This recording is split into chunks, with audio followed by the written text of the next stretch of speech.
you very much. Thanks a lot. I wish I could spend more than a few minutes with you, but the polls don't close in the East for another hour, and there are plenty of election results still left to falsify. You know, with so many people participating in the political and social debate through call-in shows, it's a good idea to be reminded every once in a while. It's a good idea to be reminded of the awesome impact.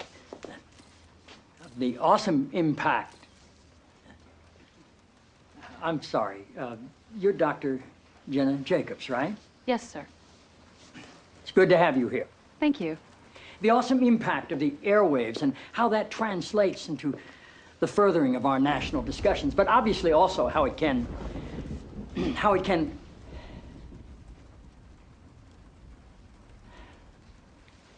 forgive me, Dr. Jacobs. Are you an MD? A PhD. A PhD? Yes, sir. In psychology?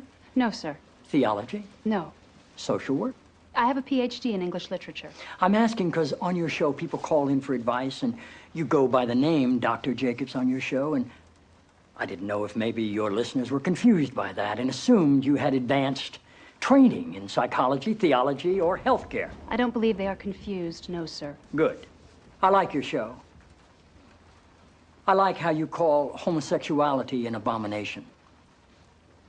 I don't say homosexuality is an abomination, Mr. President. The Bible does. Yes, it does.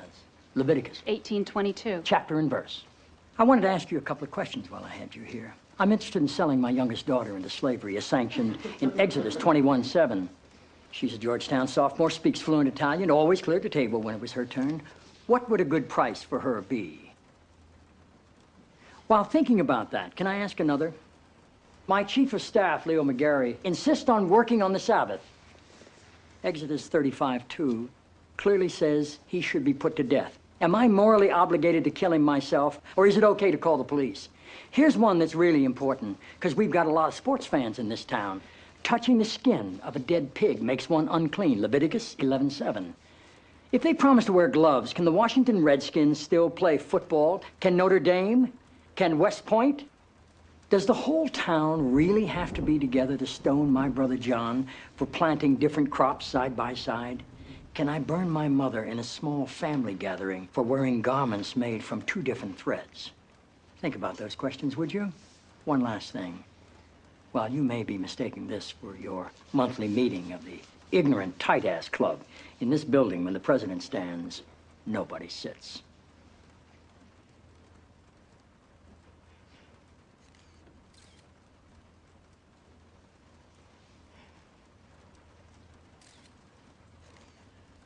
Toby.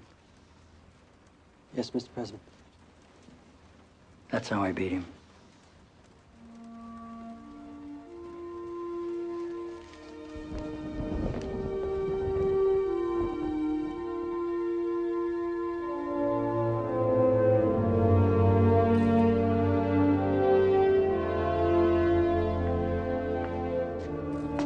I'm just gonna take that crap off.